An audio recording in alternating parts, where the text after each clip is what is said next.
Bom dia, bom dia, bom dia. Mais um dia, uma sexta-feira maravilhosa, extraordinária. E hoje nós vamos continuar o nosso bate-papo, esse movimento relacionado a sentimento de rejeição. E nós estamos nessa jornada desta semana, tratando e desenvolvendo esse tema que é de suma importância para o nosso desenvolvimento pessoal. E desde segunda-feira nós estamos tratando desse tema e os feedbacks que vocês estão nos dando só nos incentiva a continuar desenvolvendo temas como este, né? O sentimento de rejeição. E hoje, como das últimas vezes, nós vamos entrar muito profundo em alguns aspectos, né, das camadas da nossa alma. E na verdade, o desenvolvimento humano, a expansão de consciência, é como um descascar de cebolas, né? Nós vamos desenvolvendo, dando um passo de cada vez, um passo de cada vez. Quando Jesus ele fala da transformação pessoal, do desenvolvimento da alma, né? Dessa transformação, essa expansão de consciência, ele ensina que isso ocorre a partir de passos consecutivos, passos progressivos, né? É um escalonamento de atitudes, decisões, comportamentos e ações. Então Jesus falando do ego, né? Da criança ferida, do ego disfuncional, ele diz: quem quiser vir após mim, negue a si mesmo. Esse a si mesmo é o ego disfuncional, é a criança interior ferida. Então ele diz: negue-se a si mesmo, tome a sua cruz. A cruz é um símbolo de ressignificação, é um símbolo onde você vai eliminar, estabilizar esse sentimento, esse ego, essa arrogância, né? Esse orgulho extenuante. Então a cruz é um símbolo de estagnar esse sentimento, essas atitudes, esses comportamentos. Então ele diz: tome cada dia a sua cruz e siga-me. E esse caminho de Jesus de tomar a cruz, porque a cruz ela é um símbolo negativo. Por quê? Porque exige esforço, exige sair da zona de conforto, exige sacrifício. Porém, depois, né, os resultados são extraordinários, porque foi depois da crucificação que Jesus se tornou para o mundo o Rei dos Reis, Senhor dos Senhores, e até hoje ele é reconhecido como tal. E isso ocorreu a partir do processo da cruz, né? Então ele diz: quem quiser alcançar o reino, quem quiser liderar a si mesmo e os outros, quem quiser cumprir o seu propósito, precisa criar um processo diário de transformação. É um passo de cada dia, tomar cada dia a sua cruz, né? É uma ação progressiva, você vai mudando, a cada dia você vai mudando um pouquinho. O grande desafio das pessoas é que elas querem mudar do dia para a noite. Eu atendo pessoas que 53 anos, 40 anos, 42 anos, 30 anos, condicionado a algumas crenças, pensamentos, né? Alguns pressupostos, e aí elas querem mudar do dia para a noite. Não é assim que funciona. As mudanças elas são progressivas, né? É um passo de cada vez. Como Jesus disse, é tomar a sua cruz a cada dia. Cada dia você vai mudando um pouquinho. Não existe mudanças milagrosas. Claro que a partir do momento que você se dedica, que você se entrega ao processo de crescimento, que você se entrega ao processo de evolução, isso vai acontecendo de uma forma mais rápida, né? Mais consistente. Porém, não se assuste se as mudanças ocorrerem progressivamente, né? Um pouquinho de cada vez. Cada dia nós vamos melhorando um pouquinho mais. Então hoje nós vamos continuar aquela troca de ideia que nós iniciamos ontem, que é do sentimento de rejeição. Mas antes eu quero ler uma frase para você aqui que faz muito sentido neste momento para mim, né? Porque é um tempo que eu tirei da minha agenda para a gente trocar essa ideia. E faz muito sentido para mim, porque assim como vocês vão crescendo com as informações, junto com vocês, eu também vou crescendo, vou desenvolvendo, vou acrescendo dentro de mim, porque a ideia dessa conversa, desse diálogo, não é só para ensinar vocês, mas para crescer junto com vocês. Porque só faz sentido para mim trazer esse conhecimento para vocês se ele for útil primeiro para mim. Entendeu? Sempre de dentro para fora. Jesus disse, ame o próximo como a si mesmo. Então você só consegue amar o próximo se você amar primeiro você. Você só consegue salvar alguém que está morrendo afogado se você souber nadar, porque senão os dois vão morrer. Então sempre de dentro para fora. Quando você está viajando em viagens aéreas, a aeromoça ela diz, caso ocorra algum sinistro, vão cair as máscaras, você coloca primeiro a máscara em você.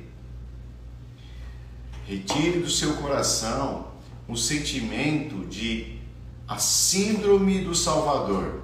É aquela pessoa que quer salvar todo mundo. E aí elas priorizam o outro, priorizam a vida do outro, os problemas do outro, os sonhos dos outros, os objetivos dos outros e anula o seu propósito e a sua identidade.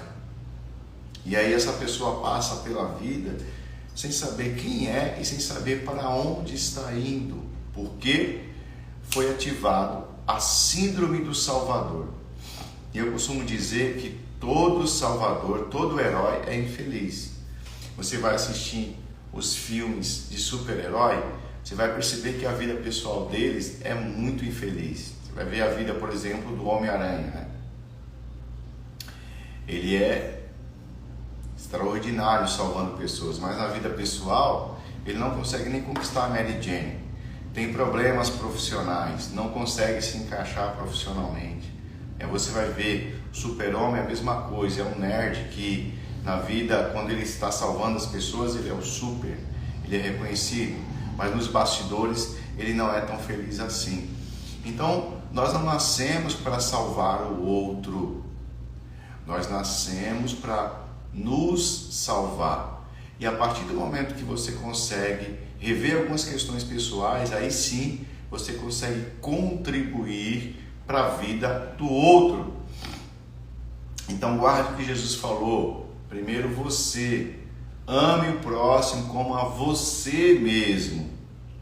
Priorize você, porque se você priorizar você, você vai conseguir ajudar muitas pessoas. Ah, mas isso não é egoísmo? Não, egoísmo é você querer salvar as pessoas que nem pediram para você salvá-las. Porque às vezes a gente se intromete na vida das pessoas, quer ajudar as pessoas sem ao menos elas solicitarem. E aí causa um problemão danado. E nós ainda justificamos dizendo, essa pessoa é ingrata, porque eu quis ajudar e a pessoa foi ingrata e ainda falou mal de mim. Não é que você quis ajudar. Na verdade, até pode ser que você quis ajudar, a intenção era boa, mas a intenção ela é inviabilizada se não foi solicitada. Então você não pode ajudar uma pessoa que não quer ser ajudada. Quando você tenta ajudar alguém que não pediu a sua ajuda, você quebra uma lei sistêmica. Você quebra uma lei sistêmica, que é a lei da troca, a lei do dar e receber. Você só pode ajudar uma pessoa se ela solicitar. Aqui no meu trabalho terapêutico, tem clientes que eu não consigo ajudar, porque eles não querem. Simplesmente eles não querem. Ah, mas eles pagaram, eles investiram. Ok, mas eles não estão prontos para mudar, para seguir a orientação. E eu não posso invadir o seu subconsciente e forçar a sua mudança. De forma alguma. Em hipótese alguma eu posso fazer isso, porque eu estou quebrando uma lei.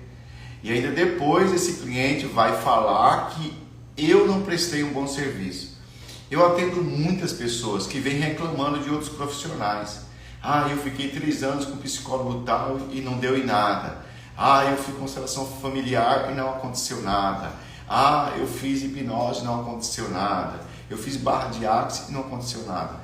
Eu olho para essas pessoas, claro que eu não vou falar isso para as pessoas, mas eu já identifico que é um tipo de pessoas que não deixam as pessoas ajudarem. E o que eu vou fazer? Eu vou tentar criar um acesso a partir da permissividade desse cliente para que eu consiga ajudar. Caso contrário, eu vou ser bem claro com ele. Quem fez terapia comigo sabe que eu sou muito incisivo e muito claro. Quando a pessoa não está disponível, eu falo para ela, olha, você veio aqui, mas você não quer. Ah, eu quero sim. Então, ok. Então, faz isso, isso e isso. Aí vem na outra semana, a pessoa não fez. E aí eu vou mostrando para ela que o problema não é os profissionais que ela buscou para o seu desenvolvimento pessoal. O problema está nela. Então, esqueça, você não pode salvar ninguém. Existem pessoas que não querem ser salvas. Ok? Fez sentido para vocês? Então, baseado nessa ideia que eu estou passando para vocês, nesse pensamento, eu quero ler uma frase do Napoleão Hill.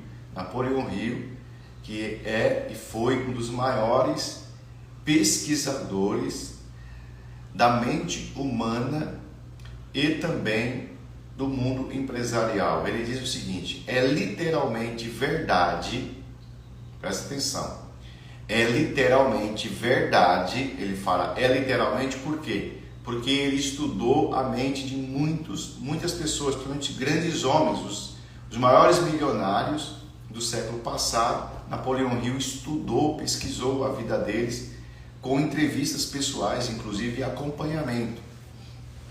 Então ele diz: é literalmente verdade que você só pode ter sucesso melhor e mais rápido se ajudar outras pessoas a prosperarem. Vou repetir para você. Isso aqui é uma chave, tá? Para mudar a nossa vida e o contexto do que nós estamos vivendo. Napoleão Hill diz: é literalmente verdade que você só pode ter sucesso melhor e mais rápido se ajudar os outros a prosperarem. Olha que interessante, né? E eu estava pensando aqui, qual a origem dessa afirmação do Napoleão Hill?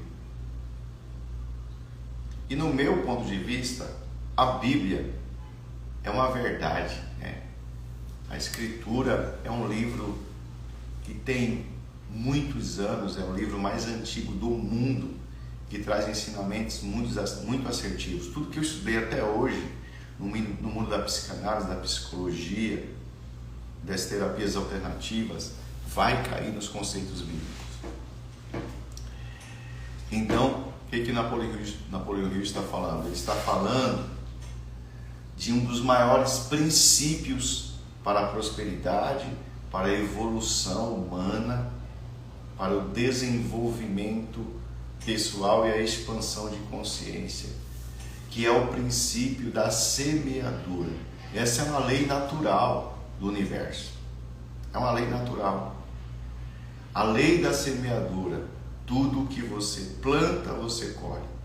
Tudo que você manda para o universo, volta para você. Se forem coisas boas, voltam coisas boas. Se forem coisas ruins, voltam coisas ruins. Então ele está falando justamente da intenção e motivação. Ele está dizendo, se a sua motivação, se o propósito do que você faz é para ajudar outras pessoas a prosperarem, com certeza você terá sucesso melhor e mais rápido. Eu não sei se você lembra, mas a era da internet, ela trouxe algo muito interessante, né? A exposição e disponibilidade, né, de informação, materiais gratuitos. Olha que interessante. Você traz conceitos, matérias, conhecimentos gratuitos, e o acesso desses conteúdos gratuitos redundam em lucro para você. É o que acontece no YouTube, por exemplo, né? Então você disponibiliza conteúdo, as pessoas acessam esse conteúdo e então você tem retorno através dos acessos. Porque eu não sei se você lembra, mas por exemplo, o segmento da música, você tinha que comprar o CD, comprar o LP, coisas do tipo, né? Com os streams, né, as plataformas, esperava-se que os cantores iam quebrar, iam falir, porque se não vendiam CD, se não vendiam DVD, fosse depender apenas de shows, né, eles iam falir, quando na verdade aconteceu o contrário. Eles começaram a disponibilizar discos, músicas, lançamentos, e as pessoas começaram a acessar. Esse acesso do conteúdo faz com que o YouTube pague um valor muito maior do que se eles tivessem que vender os CDs e os seus discos, porque exigia uma estrutura logística para comercializar esses discos. Mas olha que coisa incrível, o fato de eles entregarem, né, gratuitamente para que as pessoas se desenvolvam, automaticamente houve uma troca justa, né? Eu digo que é a lei do dar e receber. E fora isso, as pessoas continuam comprando os seus materiais, indo aos seus shows, além dos acessos diários nas suas plataformas, nos seus aplicativos, nas suas redes sociais. Então é justamente isso que Napoleão Hill ele está querendo dizer, que a lei da semeadura é uma lei assertiva da natureza e até uma lei espiritual que faz as coisas acontecer. Tudo que você planta, você vai colher. Então eu quero citar mais uma vez a frase do Napoleão Hill, e eu quero que hoje, porque nós estamos iniciando um dia, eu quero que você leve essa frase para a tua vida hoje, que eu tenho certeza que vai ser o diferencial naquilo que você busca conquistar, que é o sucesso. Então Napoleão Hill diz, é literalmente verdade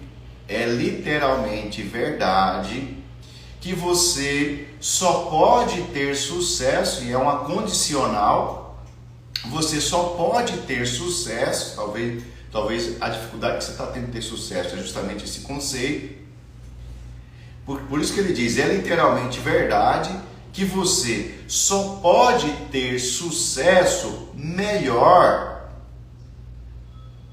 e mais rápido se ajudar os outros a prosperar. Se o seu negócio, se a sua vida, se o seu objetivo, se a sua motivação é o desejo de fazer as pessoas crescerem, é o desejo de fazer as pessoas evoluírem, é o desejo de você fazer as pessoas prosperarem, com certeza o seu sucesso será melhor e será mais rápido. Fez sentido para vocês? Guarde, leve essa frase para a sua vida e com certeza muitas coisas vão mudar. Então, nós vamos iniciar agora a nossa troca de ideias sobre o sentimento de rejeição. Eu falei sobre vários aspectos do sentimento de rejeição. Você pode acessar isso na live anterior. E se você entrar no meu canal do YouTube, na Z7 Mentoria e Consultoria, inclusive é interessante que você se inscreva lá, vai estar todas as lives completas, editadas, para você assistir a hora que você quiser. Então a live de ontem eu falei a origem do sentimento de rejeição, eu falei os aspectos do sentimento de rejeição, o que acontece com o sentimento de rejeição, e agora eu quero continuar. Eu estou na fase de como fazer para nós crescer nesses aspectos e sair desse flow, desse loop de sentimento de rejeição. Então, é preciso coragem para ser imperfeito. Guarda isso aqui. A vida, a rejeição, o abandono e às vezes uma mãe manipuladora, um pai tóxico que espelha no filho as suas expectativas e os seus sonhos. É aquela mãe que queria ser bailarina e ela acredita que a filha deve ser bailarina, quando na verdade a filha tem outras habilidades, tem outro propósito na vida, mas a mãe força, manipula, controla, interfere no destino da filha, querendo se realizar na filha. É aquele pai que queria que seu filho queria ser médico e não conseguiu, e aí ele força esse filho a ser um médico. Então, a partir daí há uma deformação da essência da alma desse indivíduo. E aí ele vai crescendo, essa criança vai crescendo, desenvolvendo, estou citando alguns exemplos, mas tem muitos outros, sem a sua real essência. E você percebe que aquela pessoa não é a pessoa que ela é. Consegue entender? Então, para você se libertar e sair desse fluxo de rejeição, é preciso ter coragem para ser imperfeito, porque a partir dessa crença, dessa imposição dos nossos pais ou do nosso professor, de quem quer que seja, nós acreditamos que temos que ser perfeito, e aí nós anulamos quem nós somos, porque aí não vivemos mais para nós, nós começamos a viver para as outras pessoas, e é uma porcaria, é uma vida, desculpa a expressão, medíocre e nojenta, quando você anula os seus sonhos para viver os sonhos dos outros. Isso inclui pai, mãe, tio, sei lá quem. A verdade é que temas como vulnerabilidade, vergonha, imperfeição, tanto no meio familiar, profissional, empresarial e em todas as nossas relações, nós não gostamos de falar sobre isso. Por quê? Porque entra o conceito de vergonha, aí entra o conceito de culpa também. E isso trava a nossa emoção, e tem muitas pessoas tomando Rivotril porque não consegue dormir, porque perdeu a sua essência e não tem coragem de ser imperfeito, não tem coragem de olhar para a sua dor e conviver com ela. Em que sentido? Sem julgamento. Porque quando você olha para a sua vergonha, aquilo que não deu certo, ou aquilo que você acreditava que deveria ser e que não aconteceu, e você não quer olhar para aquilo, você não quer enxergar aquilo, você perde a sua essência, porque aquele acontecimento faz parte de você. Quando você cria coragem para olhar para o seu desafio, o obstáculo, aquilo que interfere nas suas emoções, e diz: ok, vergonha, ok, culpa, ok, dor, ok, trauma, ok, abuso, e você acolhe isso sem julgamento, já não há mais o sentimento de ter que esconder alguma coisa, de ser imperfeito. Então é preciso ter coragem para ser imperfeito, porque se você decidir e entender que você não precisa e que não existe ser humano perfeito, você vai desfuncionalizar e desconstruir aquilo que as pessoas impuseram sobre você. Então tenha coragem de ser imperfeito, olhe para aquilo que não deu certo e acolha isso, porque tudo aquilo que você foge causa medo e pânico. Tem pessoas que estão com síndrome do pânico e não sabem por quê. E eu sei por quê. É porque você está fugindo da sua dor. Você tem medo de ser imperfeito. Você tem medo de olhar de frente para o seu desafio. E aí você fica em pânico. Teu cérebro, tua emoção, ela está em fuga, fugindo. E chega um momento que o teu cérebro não entende por que está fugindo, o teu organismo não entende por que está lutando, e aí dá um conflito, né? Dá um curto-circuito interno, e aí vem o sentimento de pânico e outras questões que interferem na sua saúde emocional, e por que não dizer também espiritual. Então é preciso coragem para ser imperfeito. Você não precisa ser perfeito. Aceitar e abraçar nossas fraquezas e amá-la. Olha que paradoxo. Aceitar as nossas fraquezas e amá-las. Enquanto você odeia, rejeita, critica e julga as suas fraquezas, você não consegue se libertar. Principalmente da rejeição, você não consegue se libertar.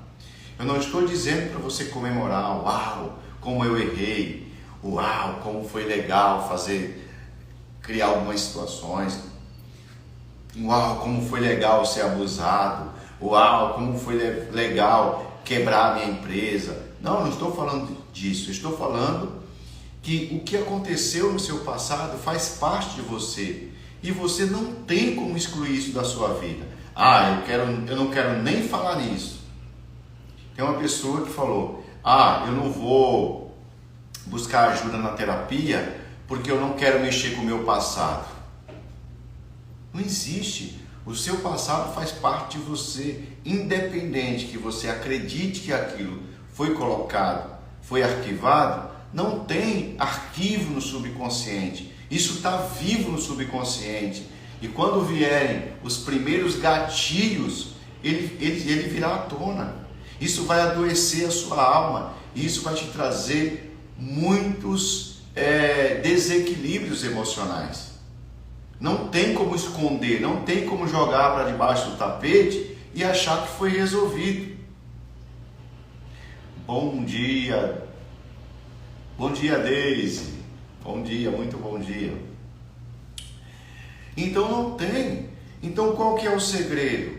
É você abraçar as suas fraquezas e amá-lo, ou seja, tenha coragem de assumir que você não é perfeito.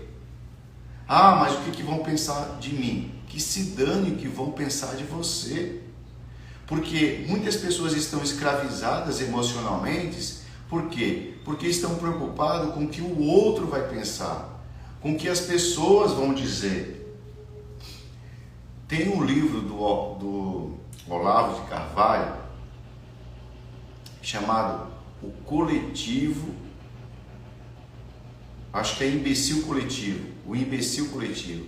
E Olavo de Carvalho, ele diz que na sociedade se cria grupo de pessoas que criam ideias que eles acreditam e eles implantam na cabeça das pessoas. Eles fazem as pessoas acreditarem que aquilo é a verdade absoluta.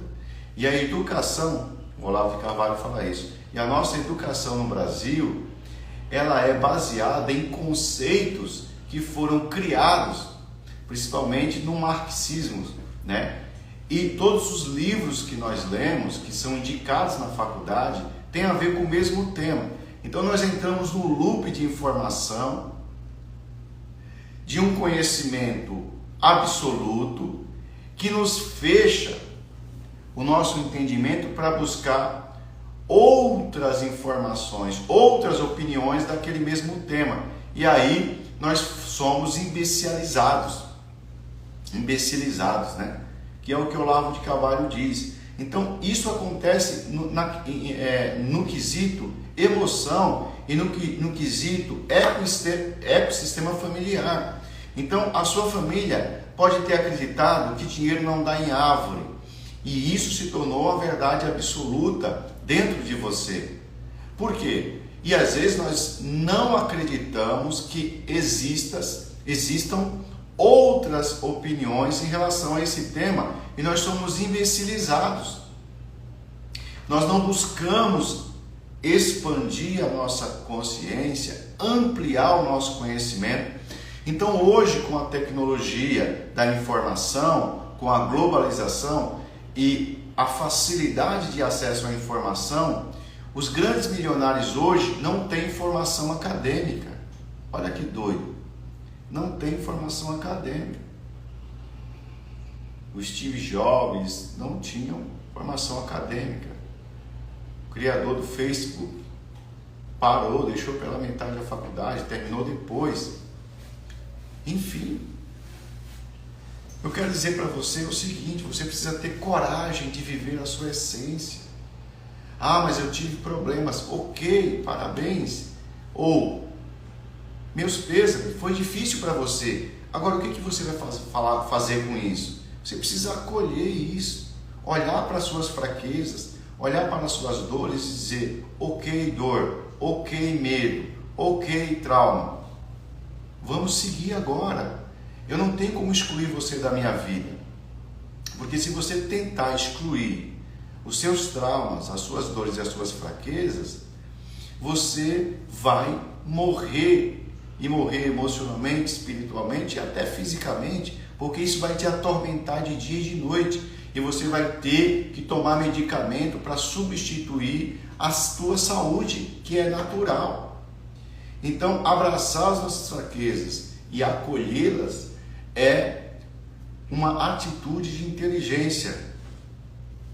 Agora, deixar de lado a imagem da pessoa que devia ser, para aceitar a pessoa que realmente você é.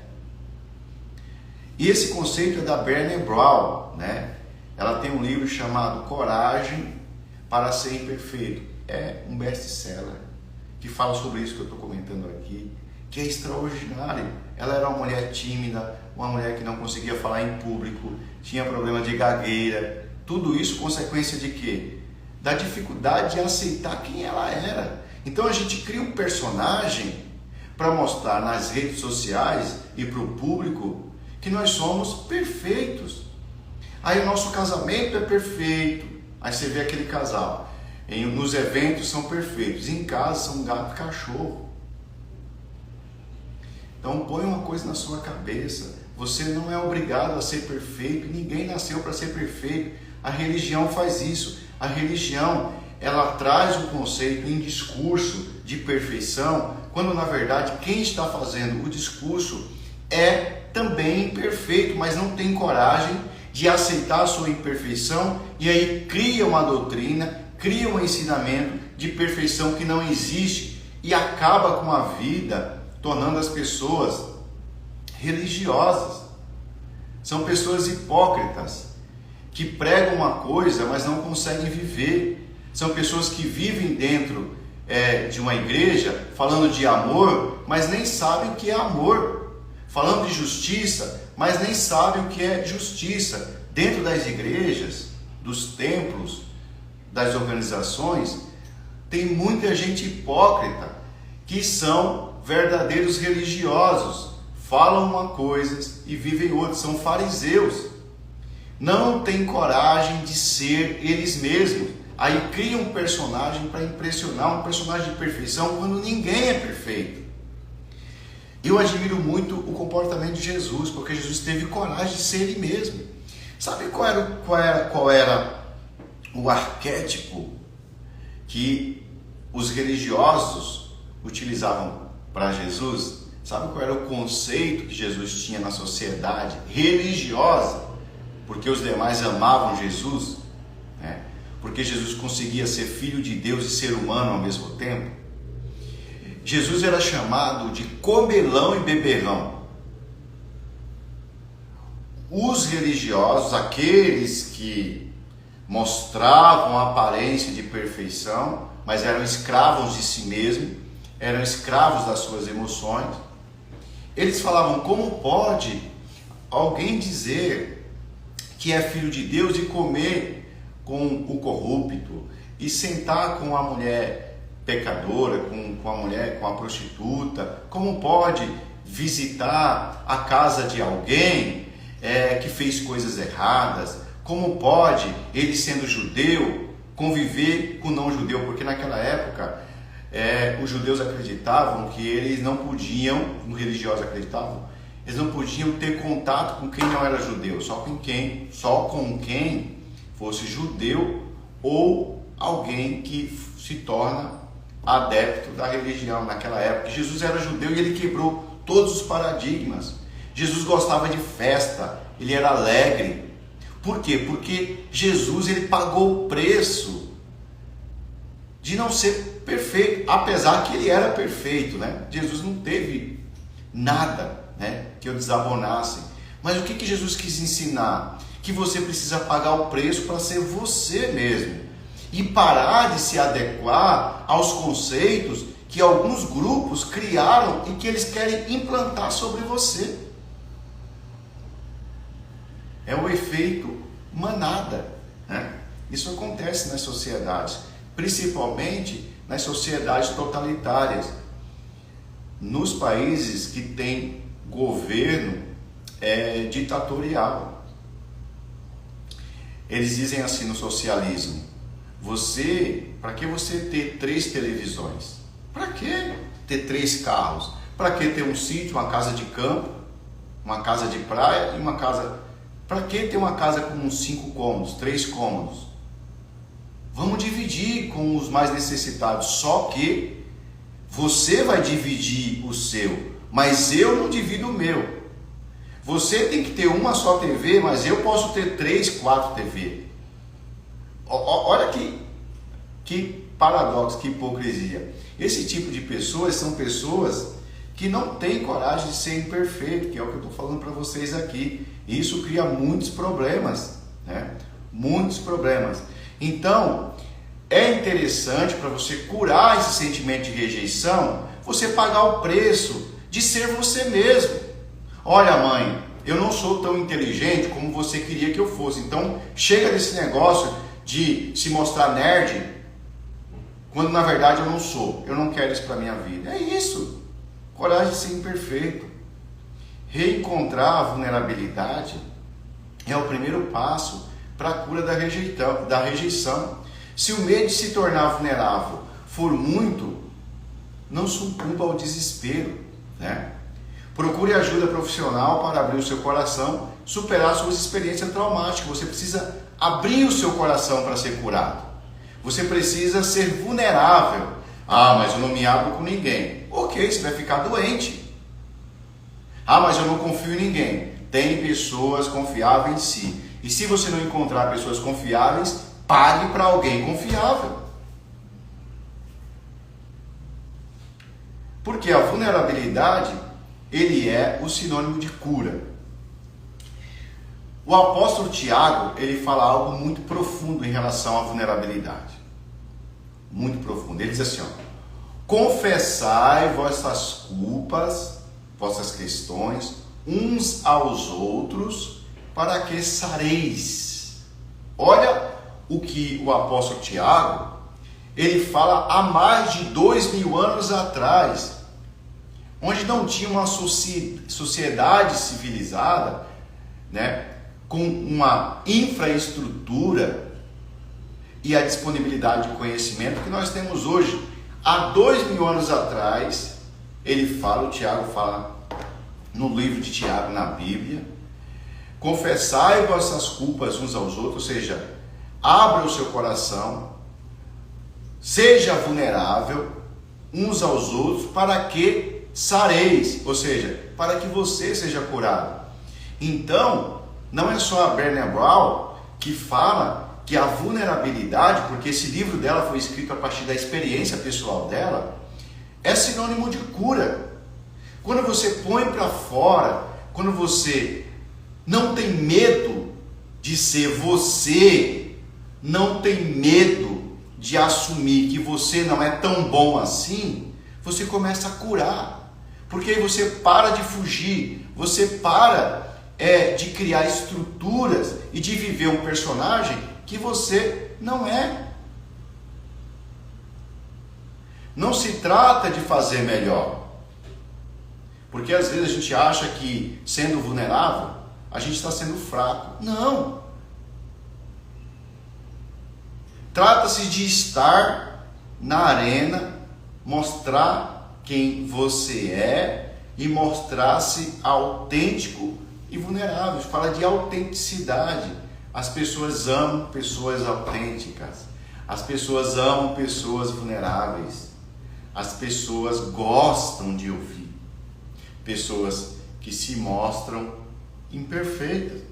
Vou dar um exemplo aqui para você. Você lembra daquele hit que pegou no Brasil inteiro, chamado Caneta Azul? Caneta Azul, Azul Caneta. O nome do autor dessa música, desse hit, é uma pessoa bem simples, chamada Manuel Gomes. Gente, quem aqui já não cantou Caneta Azul, né? Tem até um vídeo que tem uma criancinha que foi cantar na igreja. Aí quando colocaram o microfone na boca dele, ele falou Caneta Azul, Azul Caneta, ele cantou. Ou seja,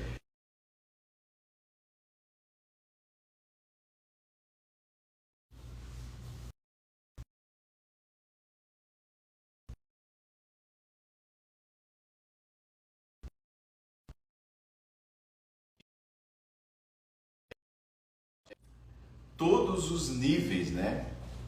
Tanto criança, velho, adulto, enfim. Agora, olha que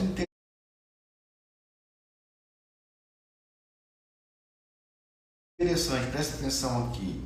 O que fez uma pessoa simples, que não sabe nem se expressar, explodir no mundo? Para você ter uma ideia, na pandemia ele fez uma live, tinha mais de 1,5 milhão de pessoas assistindo até o final. O que faz as pessoas? Porque a letra da música é simples, ele não tem ritmo, né? Ele não tem uma capacidade oratória, e 1,5 milhão de pessoas ficou assistindo ele. E outra coisa, tá? Ele não parou, ele continua. Agora ele tem um outro hit chamado... ele fala de uma música, né? De tomar veneno e tal, né? E tem uma outra que é o nome de uma mulher, que eu esqueci, eu acho que é Maura, né? E tá explodindo, né? Por quê? Por que eu estou falando isso para você? Porque mesmo que as pessoas achem ele ridículo, porque os stories dele é ridículo, ele chega e olha para um boi e fala: ó, pessoal, eu estou aqui, olha os bois, são mansinhos, né? Mas Acesso. Sabe por quê, pessoal? Porque nós nascemos para ser autêntico. E mesmo ele sendo inocente, né, porque isso ele não faz, não é intencional, é porque ele é assim. As pessoas acompanham esse cara em qualquer movimento que ele faz, os podcasts que ele vai, milhares de pessoas assistindo, e a música dele está sendo reproduzida, essa música nova, né, está sendo reproduzida por grandes cantores. Por que que esse cara sensibilizou as pessoas de querer interagir com ele, mesmo que seja algo ridículo? Porque esse cara teve coragem de ser ele mesmo. Ele teve coragem de ser vulnerável. Ele não está nem aí com o que as pessoas vão falar para ele. Ele não está nem aí com o que as pessoas vão falar do que ele veste. Ele não está nem aí do que as pessoas vão falar, como que deveria ser o stories. Porque tem pessoas aqui, talvez, que nunca postaram um vídeo porque tem medo que as outras pessoas vão falar. Tem pessoas aqui que não mudaram de profissão, não fizeram a transição de profissão, porque tem medo do que as pessoas vão falar. Tem pessoas que é rígido, anda uma cara feia, porque tem medo do que as pessoas vão pensar se ele contar uma piada, se ela der risada, se ela for muito alegre. Vão pensar o que de mim? Coitado de você, você está doente. Então não é só o Manuel Gomes que explodiu por ser vulnerável, por decidir ser ele mesmo, não foi só ele. Luva de Pedreiro, sabe aquele menino lá do interior da Bahia, que ninguém conhecia, que começou a fazer uns vídeos, né, chutando, e ver o campo que ele utilizava, era um campo ridículo, né, a imagem era ridícula. E os vídeos que ele fazia, ridículo, ele falava, eu sou o melhor do mundo. Você pode não achar, mas eu acho, eu sou o melhor do mundo. Ele diz, graças a Deus, Pai, Filho e Espírito Santo. Esse menino do interior da Bahia, ele invadiu o mundo inteiro. Ele conversou com Pelé, com Ronaldo Fenômeno, com quem empresaria ele hoje. É um dos maiores jogadores de futsal, né? Que hoje é empresário dele. Nesse momento ele está sendo patrocinado pela Adidas e está tendo entrevista, né, sendo entrevistado, e no camarote lá da Copa do Catar, um menino que estava no interior da Bahia, que estava se divertindo, que não estava nem aí. Ele é magro, ele tirava a camisa, porque ele não está nem aí com o que vão pensar dele. Ou seja, é o que a Brené Brown fala, é a coragem de ser imperfeito, a coragem de ser vulnerável, a coragem de ser autêntico. Pare de viver uma vida que é um verdadeiro personagem e decida e pague o preço para ser você. Você vai perder amigos? Vai. Você vai ter pessoas que vai falar mal de você? Vai. Problema. Pague o preço para ser você. Quando eu comecei esse trabalho meu de desenvolvimento humano, eu fui criticado por um monte de gente. Fui rejeitado, perdi alguns ciclos. Algumas pessoas falaram mal de mim, outros falaram que eu não tinha que mudar, que eu tinha que fazer do jeito deles. E hoje eu estou aqui te ajudando. E eu perdi algumas amizades, saí de alguns ciclos, mas graças a Deus, porque eu não estou num ciclo de ignorância que eu vivia para agradar o outro, para fazer, não porque eu queria, mas para agradar.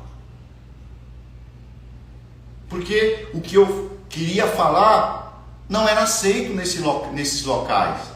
Eu fazia parte de um ecossistema que eu não podia falar aquilo que eu acreditava, porque eu tinha que falar o que o outro acreditava. E a ideia qual que é? É a ideia marxista de quê? De que o certo é o que eu falo. Peraí, mas será que eu não posso ter dúvida do seu certo? Não.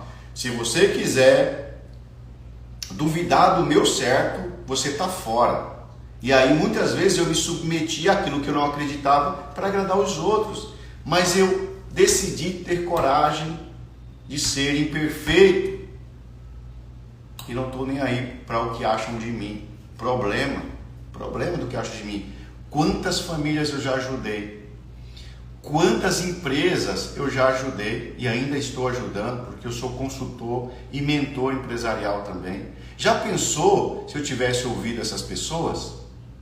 Então, tanto o Manuel Gomes como o Luva de Pedreiro, que não estudaram, não têm cultura, mas exploraram o mundo e as pessoas querem vê-lo, querem ouvi-lo, assim vai acontecer com você se você decidir ter coragem de ser imperfeito, de ser autêntico, de buscar a vulnerabilidade. Isso vai te restituir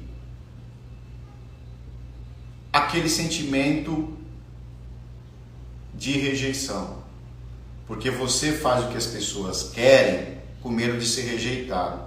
Você tem medo de ser imperfeito para não ser criticado, porque você tem medo de ser rejeitado. E isso está acabando com você. E eu pergunto para você: até quando você vai se submeter a esse sacrifício inútil?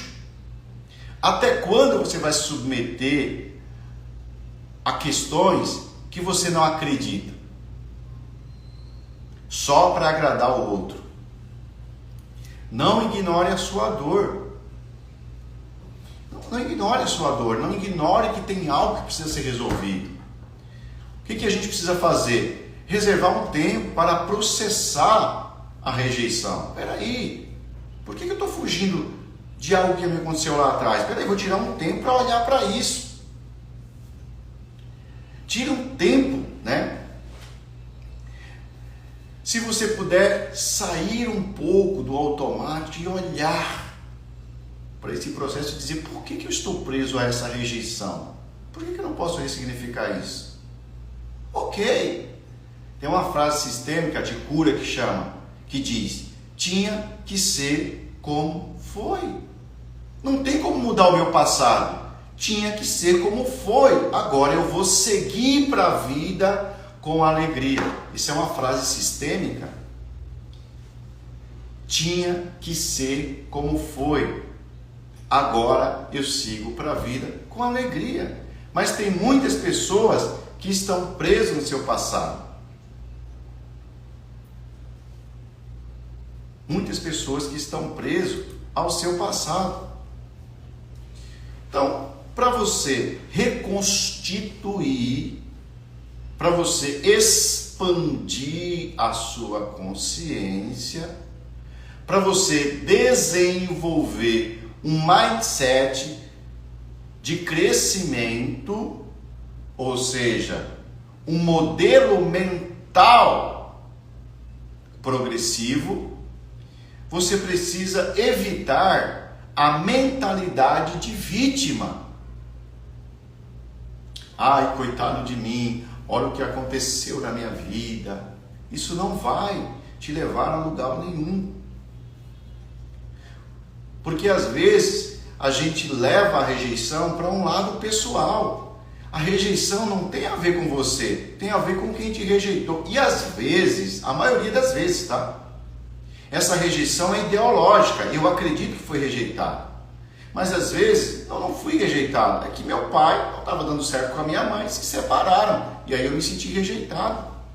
É que às vezes você tinha comportamentos que o teu pai não gostava. Ele gostava mais do comportamento da tua irmã, que parecia mais com ele, e você parecia mais com a tua mãe. Ele tinha mais afeição com a tua irmã. E aí você acredita que é rejeitado. É o caso de Jacó. O Jacó tinha 12 filhos. 12 filhos. Só que os filhos de Jacó, eles eram filhos rebeldes, né? E naquela época eles trabalhavam com agricultura, né? E os filhos de Jacó faziam churrasco com as ovelhas, não falavam para o pai, mas o pai sabia, sabe aquela coisa ali? Eles tinham um comportamento que para Jacó não era aceitável. Jacó amava a todos? Amava, mas não conseguia ter um vínculo mais profundo com alguns. E aí veio José. José era o filho mais jovem. Então acontece duas coisas. A relação de Jacó com José era diferente por dois motivos. Primeiro que o Jacó já era mais maduro, ou seja, o Jacó ele tinha mais tempo para lidar com aquele filho. O Jacó viu que tinha errado com os demais, então ele entendeu que ele precisava ser um pai mais presente. Então, o primeiro motivo, ele tinha uma relação melhor com José porque ele era mais maduro, né? É igual o avô que se relaciona com o neto, né? Você vai perceber que o avô sempre dá mais para o neto do que para o filho às vezes. Por quê? Porque ele é mais maduro, ele sabe que ele errou com o filho e agora ele quer, com a maturidade que ele tem, dar isso para o neto. Então, às vezes, a relação do pai, né, com o neto, o avô, né, com o neto, ele é mais profundo. Por quê? Justamente porque esse pai, ele está mais maduro. Segunda coisa, o José, ele era muito comprometido com os ideais do pai. Então, esses dois motivos fizeram com que José tivesse uma relação mais profunda. É o certo? Não, não é o certo.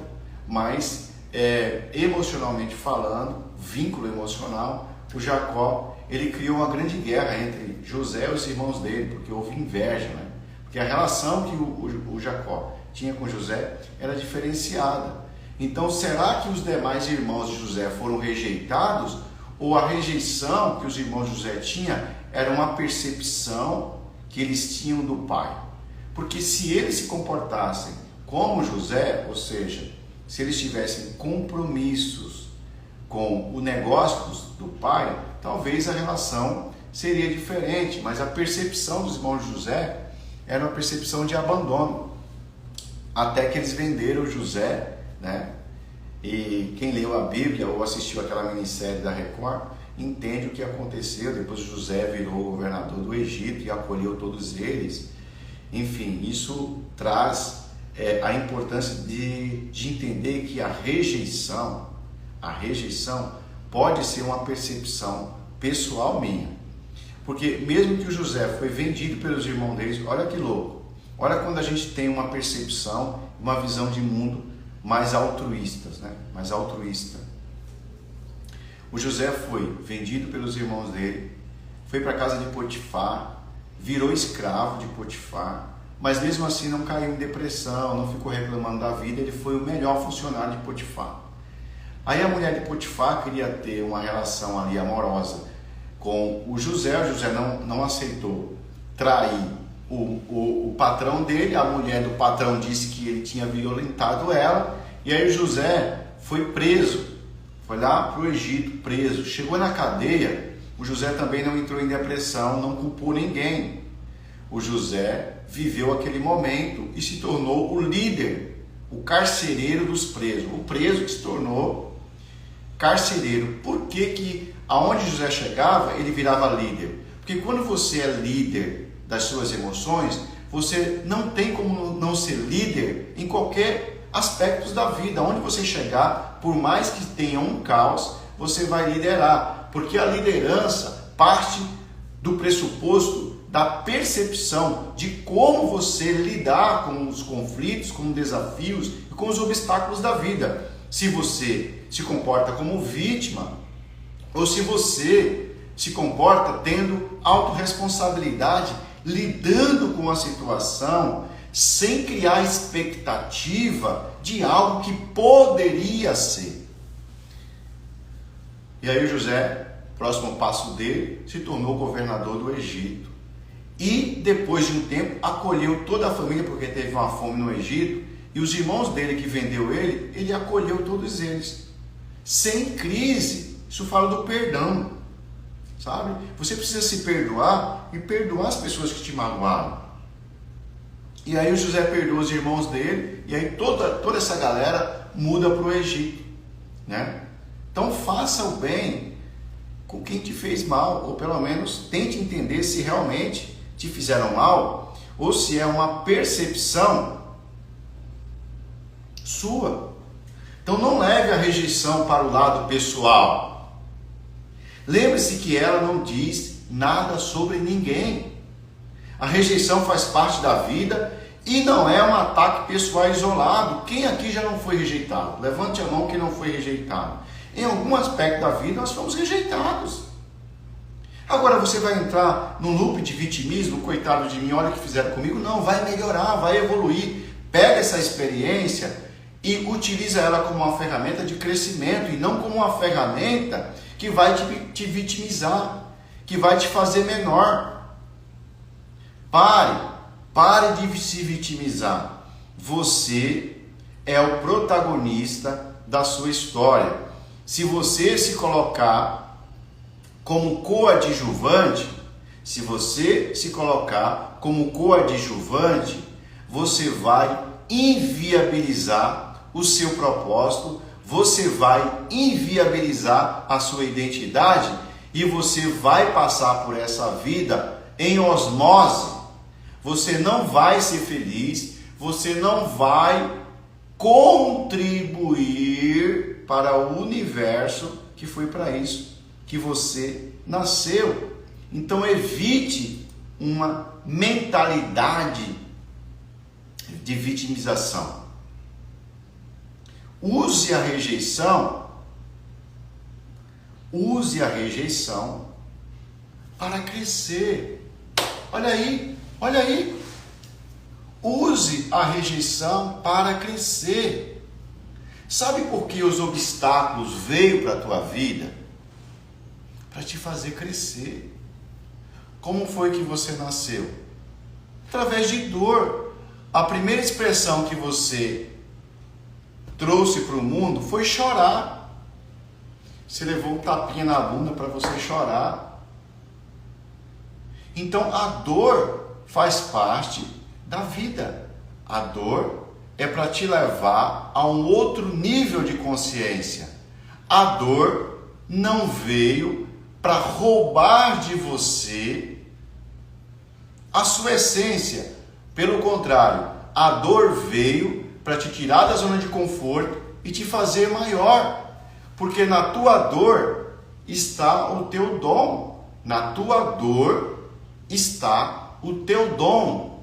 Na tua dor está o teu dom. Então pare de brigar com a sua dor. Pare de rejeitar a sua dor. Acolha. Olhe para a sua dor sem julgamento, porque a primeira expressão que você teve quando nasceu foi chorar. Então a dor faz parte da vida. Jesus falou uma coisa. Jesus é fantástico, gente. Vocês precisam ler a Bíblia. Vocês precisam ouvir mais sobre Jesus. Porque tudo que eu aprendi na terapia, na psicanálise, eu fiz o doutorado de psicanálise, tudo que eu aprendi lá, eu vejo que Jesus já falava há 2000 anos atrás. O que eu estou falando para vocês aqui, ele já falava há 2000 anos atrás. Então Jesus fala assim, ó, no mundo tereis aflição. Ou seja, Jesus estava falando para os discípulos dele parar de mimimi, parar de chororô. Ele fala, no mundo tereis aflição, mas tenha coragem. Eu venci o mundo.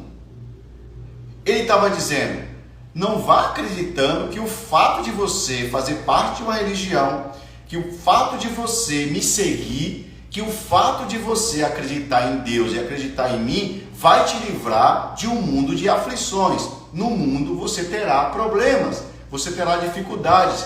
Aí ele fala o segredo para você vencer. Mas tenha coragem, porque eu venci o mundo. Ele está dizendo, se vocês são os meus discípulos e eu venci o mundo, vocês vão vencer. Mas vocês só vão conseguir vencer o mundo se vocês tiverem coragem. Agora, se for um vitimista, ai, coitada de mim, ai, porque eu nasci numa família que não me deu condições, ah, se eu tivesse, ai, se, você vai se tornar uma pessoa que nós chamamos de massa de manobra.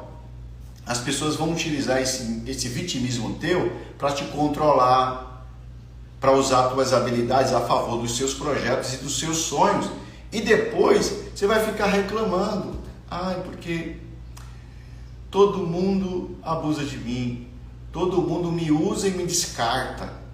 As pessoas, eu sou bom com as pessoas, depois elas me descartam. Não é que você é bom, é que você é vítima. Você abre mão da sua essência para ser aceito pelo outro. É sentimento de rejeição. Aí o outro manipula você e depois você ainda reclama. Então use a rejeição para crescer. Se você puder, peça para a pessoa que te rejeitou algum feedback. Por exemplo, se acabou um relacionamento, a pessoa te deixou, te abandonou, não quer mais você. Ok, deixa ir. Mas você precisa perguntar para essa pessoa, ok, eu aceito, né, que não deu certo, mas eu quero saber onde eu preciso melhorar, onde que eu errei. Feedback positivo. Onde que eu errei? Eu não gostava de você porque você é muito pegajosa. Tá, ok, obrigado. Eu te abençoo para você ir para o novo relacionamento e você vai trabalhar esse controle, essa coisa de ser pegajoso, para que no próximo relacionamento você tenha sucesso e não se vitimizar. Busca feedback. Eu fui demitido.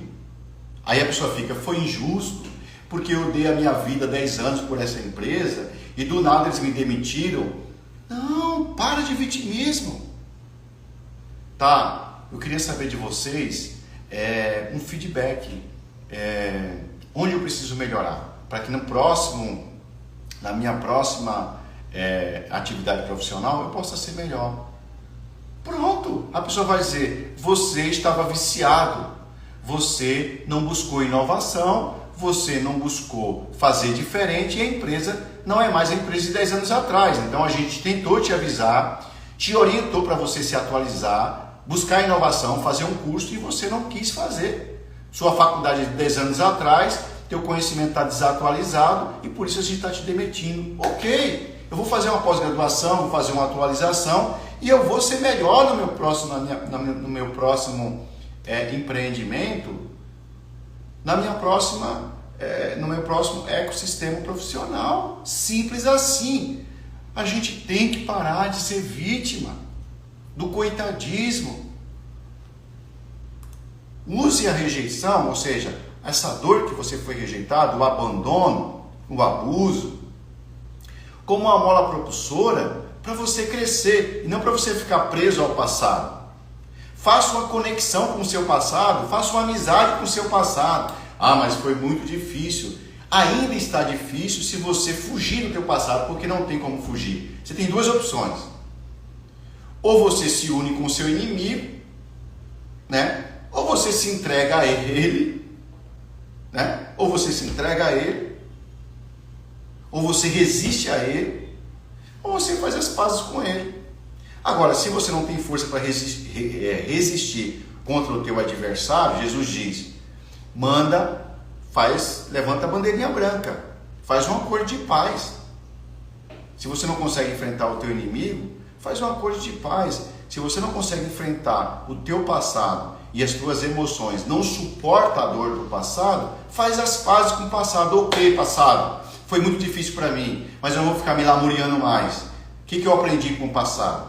O que eu aprendi com as pessoas falsas? O que eu aprendi com o abandono? O que eu aprendi com a rejeição? O que eu aprendi com as pessoas mentirosas? O que eu aprendi? Aprendi isso. Gratidão, problema, porque você me ensinou a ser melhor. Então eu começo a olhar para os problemas com gratidão, porque foi aquele problema que me ensinou a ser diferente. Foi aquela rejeição que me ajudou, a partir do feedback, a ser uma pessoa melhor. Por isso que na Bíblia, o apóstolo diz, em tudo dai graça. Ou seja, agradeça por tudo. Aí alguém diz assim, é louco, como é que eu vou agradecer por uma rejeição? Porque a rejeição te ensinou a você se autovalorizar e não mais se enquadrar no que os outros querem e no que os outros acreditam. A rejeição fez você ter coragem de ser imperfeito, de não viver o propósito do outro e viver o teu. Então, se a rejeição te fez enxergar com um outro olhar para a vida, o que você tem que fazer com a rejeição? Qual é a tua interação com a rejeição? Obrigado, rejeição. Gratidão, porque se não fosse você, eu não teria enxergado o outro lado, a outra perspectiva, o outro vislumbre da vida. Então, por isso que a Bíblia já falava, há 2000 anos atrás, em tudo dai graça, porque essa é a vontade de Deus para vós.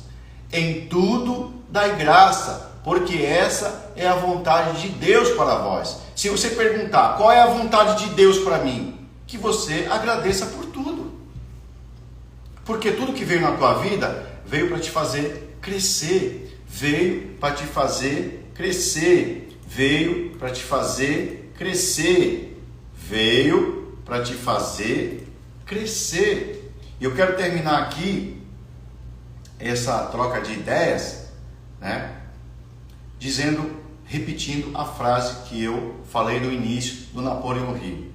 É literalmente verdade que você só pode ter sucesso melhor e mais rápido se ajudar os outros a prosperarem. Vou repetir. É literalmente verdade que você só pode ter sucesso melhor e mais rápido se ajudar os outros a prosperarem. Eu repito a minha frase. Na sua dor está o seu dom. Onde você foi mais machucado é onde Deus quer usar você. Onde você mais sofreu na sua vida é onde está a sua maior habilidade. Esse sofrimento é um espelho para te mostrar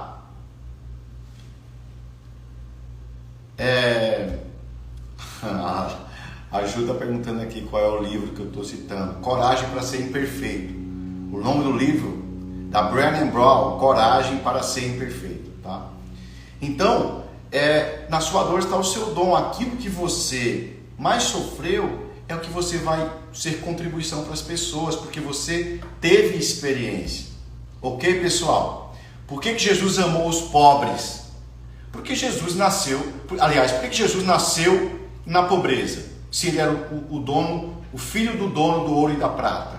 Porque Jesus precisava, como homem, vivenciar o que é ser pobre, para depois, quando ele começar o ministério dele, ele diz que Deus não veio para os sãos, veio para os doentes, ele veio para os pobres. Entendeu? Que na sua dor está o seu dom. Um abraço a todos vocês. Espero que eu tenha sido contribuição para a vida de vocês. Que vocês tenham um dia super, mega, hiper abençoado, com muito sucesso e gratidão no coração. Tchau, tchau, pessoal. Um abraço.